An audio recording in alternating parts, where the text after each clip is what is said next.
My name is Monique Silva. I work in a California Sheriff's Department as a dispatcher. It was about 3 months ago when I received one of the most shocking and disturbing calls of my entire career.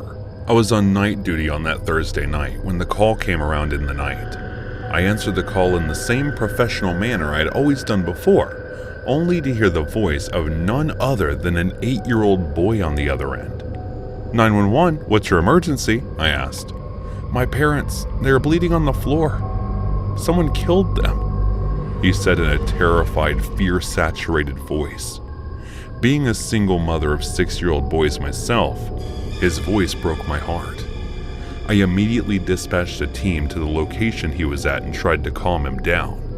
Can you explain to me the situation a bit clearly? I asked in a calm, professional voice, despite being a little disturbed by the child's terrified screams in my head. I was sleeping. When I woke up, I was standing in front of my mom and dad's bodies. His voice trembled as he said this, along with the hiccups of his cries. Please remain calm. You're going to be all right. The police are on their way. My voice seemed as shallow as a pan when I said that. According to the boy, their parents were on the living room floor and the carpet was soaked in blood, whereas the boy was sitting near a corner, crying and sobbing. Upon entry into the house, police officers found the 2 dead bodies exactly where the boy said it was, on the floor of the living room. The woman seemed like she was 6 months pregnant, and by the looks of it, they seemed as if they had been stabbed in the back. A knife soaked in blood was found under the couch. There were footprints of the boy all over the blood on the floor, which seemed to have been made when the boy found the bodies. At first, it appeared to be a tragic but typical case of theft that had unfortunately ended in the murder of the couple found on the floor. But upon searching for evidence, there seemed to be no signs or fingerprints of someone else being present in the house besides the 8-year-old boy and the couple who were murdered. They also questioned the neighbors, but none of them had heard or seen anything suspicious around the house. One neighbor told officers that the last thing he heard was the crying of the boy who was getting beaten and scolded by the father late into the night when he was passing by their house.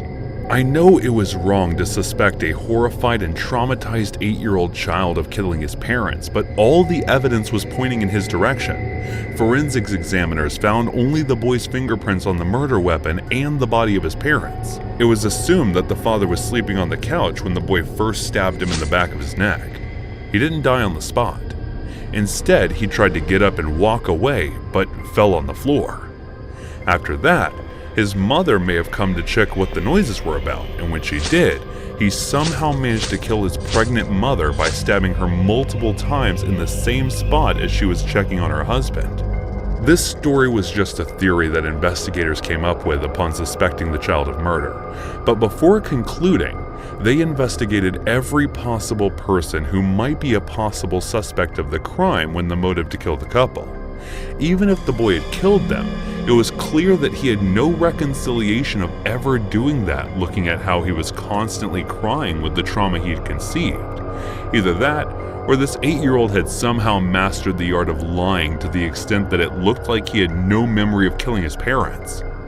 By further investigation into the child's history, it was revealed that he was not the biological son of Mr. Branson. He found out that his wife was cheating on him before conceiving Finn with her boss when he was 2 years old. Even though he forgave his wife, he could never forget Finn and started mistreating and roughing him up from then. Being guilty of infidelity, Finn's mother turned a blind eye to the ill treatment that her son was receiving. As a result, Finn developed dissociative identity disorder at the age of 5 to cope with everything that was happening to him. The diagnosis was made after questioning Finn about the times when he remembered blacking out, which he thought he used to fall asleep during that period. His parents and neighbors thought of his second violent personality as him rebelling against his parents and becoming negligent toward him. On the same day of the murder, Mr. Branson was called to Finn's school as he had beaten a kid, but upon asking, he refused to do that. And after the school meeting, he went back to his office. When Finn was questioned if he remembered harming his parents, he refused ever doing that. The only thing that Finn remembered before the murder was that, but when he came back to the house after work around 10 in the night, he started beating up the kid. Guessing by the way he was bullied by his father and ignored by his mother, his other personality may have surfaced and killed them. All the other evidence that was found made it clear that it was indeed the boy who murdered them, so he was sent to a rehabilitation center. He's currently getting treatment there, but his ill treatment to vent his anger toward a mere child, Mr. Branson not only gave the poor boy a never-healing scar and trauma, but also made him a murderer of himself, his wife, and his conceived baby. Working in the field for several years, I had come across many unusual and disturbing cases, but this one case was the most unusual among and disturbing among all of them.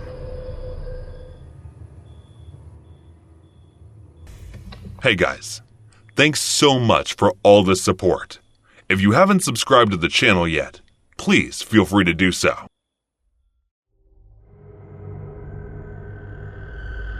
Have you ever tried hitchhiking? If you have, then stop doing it. And if you haven't, then don't even think about trying it. I'm not being bossy or anything. I'm just suggesting this from my own personal experience. I used to do hitchhiking a lot, and being a girl made it a lot easier too, until that last incident that made me avoid it. That night there was a birthday party for one of my friends, and it was held on the outskirts of town. I took a cab to go there along with a few friends, but as the party was about to end, everyone was so drunk and most of my friends were nowhere to be seen. Some of them said that they would stay overnight at a nearby place, but I could not afford such a thing because my parents would kill me if I'd stayed overnight anywhere. So I decided to hitchhike. I took out my thumb and started showing it to the passing cars. A white car stopped in front of me. I told him my destination, but he said he was going in a completely different direction and drove on. The next 3 cars passed by me without stopping. I checked the time and it was past midnight. I kept thinking that my parents are going to be pissed if I reach home any later. And that was when a blue car stopped in front of me. The person pulled down the glass window and it was a very good looking guy. He asked me where did I need to go, and I told him my destination. "Come on in, I'm also heading the same way," he said in a cheerful tone. I figured he must be a nice and helpful person, so I got in. One thing that I always did while hitchhiking was that I was always giving fake names to them. And that is the reason when he asked me, I gave him a fake name as well. He started asking me questions such as where I was coming from this late at night and do I have a boyfriend or not?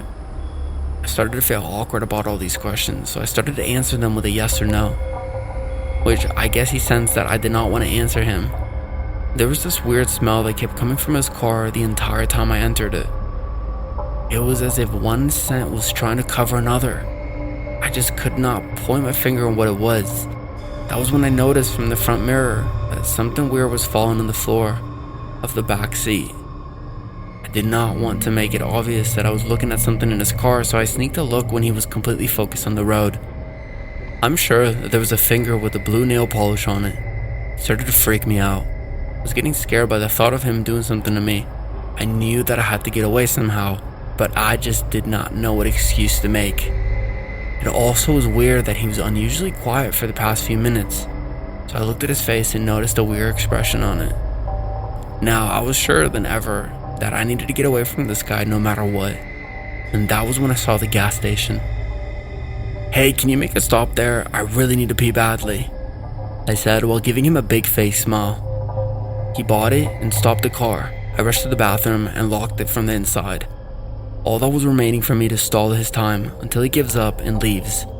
So I stayed in there for about half an hour. I noticed him impatiently blowing his horn the entire time, and then it stopped. As I was thinking that he may have left and was about to unlock the door, I heard footsteps coming in the bathroom direction. So I held the door tightly, and he started banging on it. The more time it took, the banging got louder, and I could just feel how frustrated and impatient he was by the way that he was banging on the door, as if he wanted to break it if he needed to. I was shaking in fear and praying for him to leave, but even after an hour passed, he did not leave and continued stomping in front of the bathroom door. His every footstep was making my heart sink. I thought that he had made up his mind about killing me. I took up my phone with my trembling hands and started searching for someone who might be able to help me at this hour, but I couldn't find anyone. That was when I heard other voices of men asking him what he was doing out there at this hour, banging on the door. He hesitantly replied that his friend was stuck in the bathroom. Before opening the door, I thought of looking through the peephole, and when I did, I saw two men and a woman in police uniform asking him all these questions. They looked quite suspicious of him, and they started asking more questions to him. He got nervous and walked back to his car. The woman officer kept standing outside the bathroom door this entire time, as she did. And then she said, "You can come out now, we will help you." I hesitantly unlocked the door and stepped out from the bathroom. The man who was entering his car looked at me with an angry look before driving off. The officers asked me what happened, and I explained to them everything from me exiting the party and hitchhiking in his car to me hiding in the bathroom. They assured me that they will help, and the woman officer said that she was about to leave for the station that was in the same direction as me, so that she could drop me off. I agreed, and the officer was a very nice lady. She dropped me off right in front of my house. Afterwards, I thanked her. She gave me some advice to never hitchhike because you never know what kind of person that stranger might be. I still keep thinking about that finger of some woman in the person's car and what may have happened to her. But I'm thankful to this day that those police officers arrived when they did. Maybe it was my luck. Otherwise, God knows what may have happened to me. Last night, my boyfriend and I were driving home from Universal Studios in Orlando. We were rerouted a way home we've never went before, and we're traveling in basically the middle of nowhere. My boyfriend's speedometer is broken in his car, and he has to press the button to reset the miles after he gets gas, and this will be very important soon. We were driving on a deserted road in the middle of absolute nowhere with not one car in sight. My boyfriend realized we hit the 130-mile mark on his odometer. We needed gas, but there was literally not one gas station in sight. I put search gas stations nearby, and we found one. It turned out to be closed. In a hurry, we found another gas station 5 minutes up the road, and this is where the story gets weird. My boyfriend thought that he closed his gas cap, and we were once again driving along this deserted road. We heard a loud bang, and he realized he forgot to put the gas cap back on, so we were driving around this dark road looking for the gas cap. He finally pulls over and realizes somehow the gas cap is still attached to the car. We get back on track to the other gas station. Out of nowhere, I had this horrible thought about something going wrong at that gas station. I pushed it aside because I knew we needed gas, and AAA is not an option where we were at the moment. We get to this gas station, the lights are kind of on. This road literally leads to a dead end, and with a gas station on it, the only way to leave this area was to turn left or go straight out of the gas station. My boyfriend got out of the car to see if we could get gas, and the feeling intensified. I have literally never felt like that in my life. My stomach dropping into my butt. I've been in very disturbing situations, such as almost being kidnapped twice, being followed home, watching someone being taken away in a body bag after being hit by a car, and even a paranormal situation. I can talk about these sometime in the future, but I had never felt like this before. I saw a white car pulling up the road to make a left. Keep in mind there is literally no one on this road. He pulls up and notices my boyfriend, and backs up with his windows down. I found this very strange because my boyfriend has a very nice sports car, and my mind immediately went into panic mode. I started screaming his name, and the man realized that someone else was in the car, myself, and turned left and sped off. Sadly, I didn't get his license plate because of how dark it was. This situation frightened me more than you can even imagine. It may not seem too scary, but it was easily one of the most terrifying things to watch because I didn't know if I was going to witness my boyfriend being robbed at gunpoint or something like that. The feeling and thought I had just 10 minutes earlier is what also made the situation even worse. I found a gas station with actual human life around, and we made it home safe and sound. Once I got home, my dad told me that the road we were driving on was famous for the many bodies being found on it. I hope no one ever gets put into the situation, and to the man who was planning to do something to my boyfriend, let's hope you never get away with it.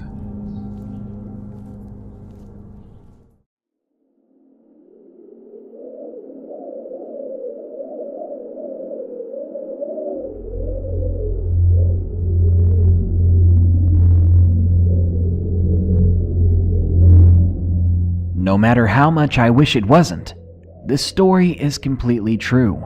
I wasn't drunk and I wasn't high on any drugs. Neither was my friend, but I fear his state of mind might have been permanently altered due to his experience with these beings. Secondly, I like to consider myself a rational, thinking type of person with years of experience hunting and hiking around my hometown in Wyoming. I've seen all kinds of fauna and flora, so I didn't confuse what I saw for something entirely different. It all started when I went to a friend's house to celebrate his birthday. He was turning 18, and I was already 18 myself. His uncle, a man more native to the land than myself, was 27. Let's call this friend James. I finally got to his house at about 4 p.m. that night. It was January 25th. Since he effectively lived in the middle of nowhere and at the foothills of the Rockies, I was keen on bringing something with me in case I ran into some trouble, like a bear or something of the like. So I brought along with me a .357 Magnum and some binoculars in case my friend wanted to try and hunt some coyotes with his .223 rifle. We started doing our normal routine for most of the day, playing games on his computer, watching some TV, and just chilling out and talking about school. His parents were away on a business trip to a nearby town, so they left James and his uncle the house to themselves. The thing that James loved the most in the world was easily his dogs. He had 2 chocolate labs and a golden retriever. The retriever was actually fairly old. This being Wyoming and people not really giving a hoot, the dogs were left out all day. They came and went as they pleased back to his house. Sometime around 8 or 9 p.m., we heard his dogs begin barking at something off in the distance. At this point, the sun was long gone, but the full moon gave an amazing amount of light. I looked through the nearby window in the direction of the dogs barking. Even with the moon shining against the snow, I could not see anything up to the tree line that was nearly a mile away. "There's nothing there," I said. "Are you sure? They don't even bark at deer anymore," James whispered to me.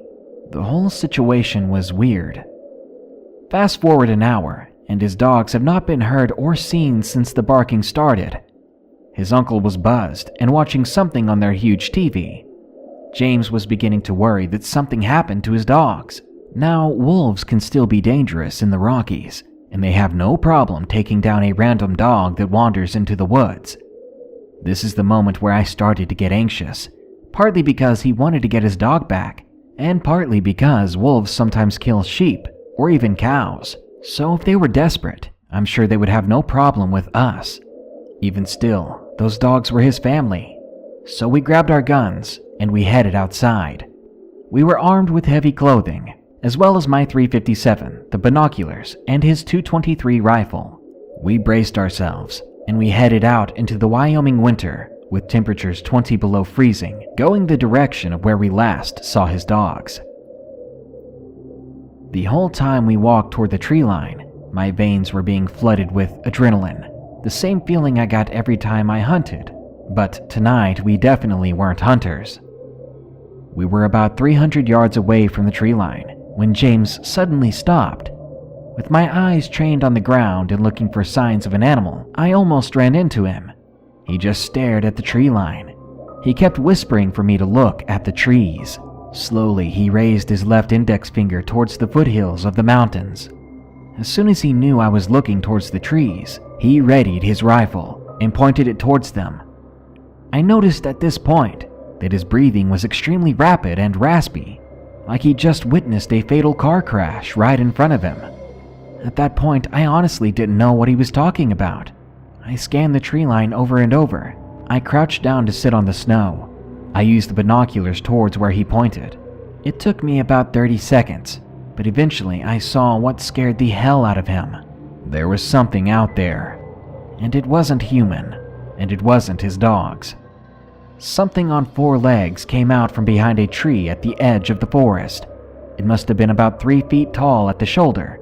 Of course, at first I assumed it was a wolf, or maybe even a small bear.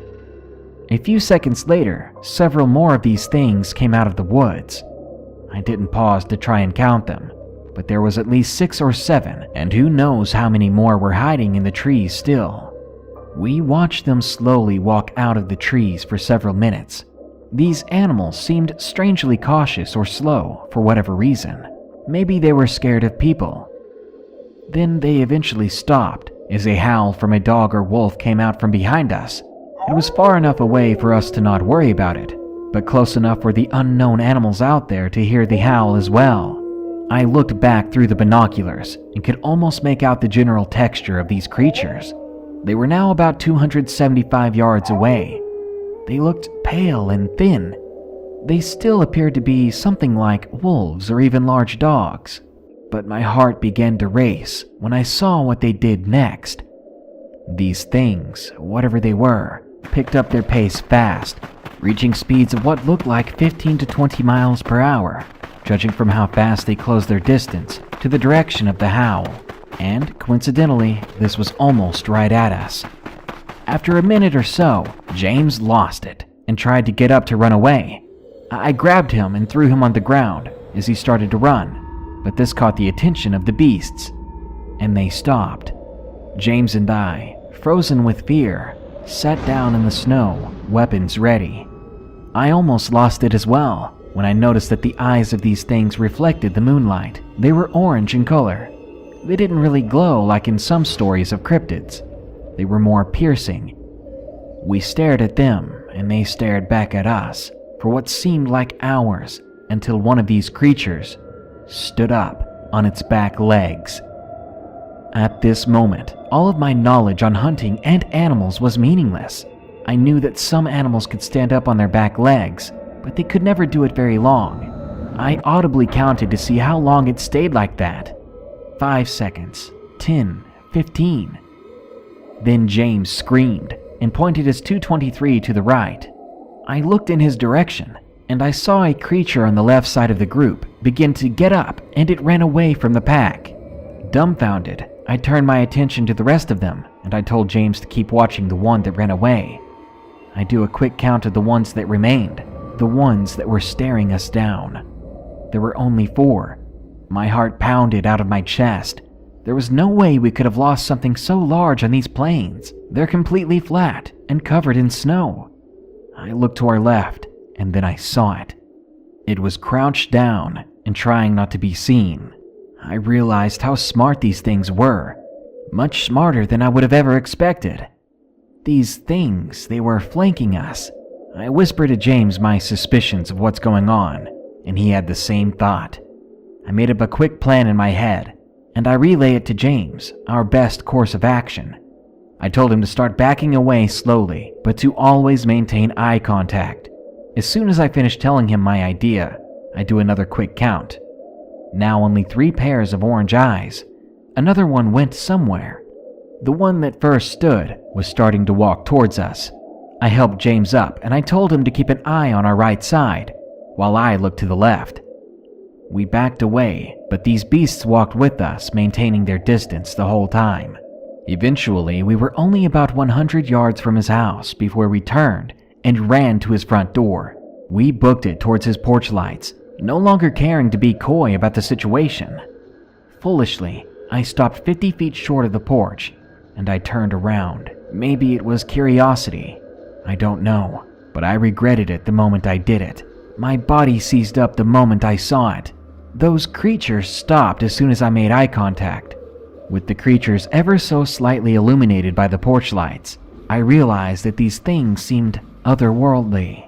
They were tall, probably 6 or 7 feet, and they were insanely thin and lanky, almost like a basketball player. They were so pale, and they stared right back with these intense orange eyes from before. I just looked back, less afraid but more curious, and a few seconds later, James screamed, "What are you doing?" I pulled myself out of the weird trance I found myself in, and I sprinted towards his house. I jumped inside and bolted the door, all while his drunk uncle swore at us for making too much noise. I looked out of the windows with my gun in hand, but I didn't see a thing. Nothing but fresh tracks. I pulled the curtains back where they were, and we heard the strangest noise, anything other than a person I've ever heard. It sounded like a dog's howl, but it repeated, almost like it was coming from a Siamang gibbon, in repeated pulses in different pitches and tones. The uncle looked like he instantly sobered up after hearing it, and he started locking all the doors and windows in the house. To our surprise, all of James's dogs were back, but they were very frightened and confused, cowering in a corner. We watched through the windows for almost the entire night until I eventually needed to fall asleep, but we never had any other problems since. Whatever these things were, they were fast, they were smart, and they were nothing I've ever seen before. It looked like some strange dog man straight from tribal legend. I'm not a superstitious type of guy, but I hope it was somehow just a really elaborate dream, even if my friend and his uncle can recall the night too.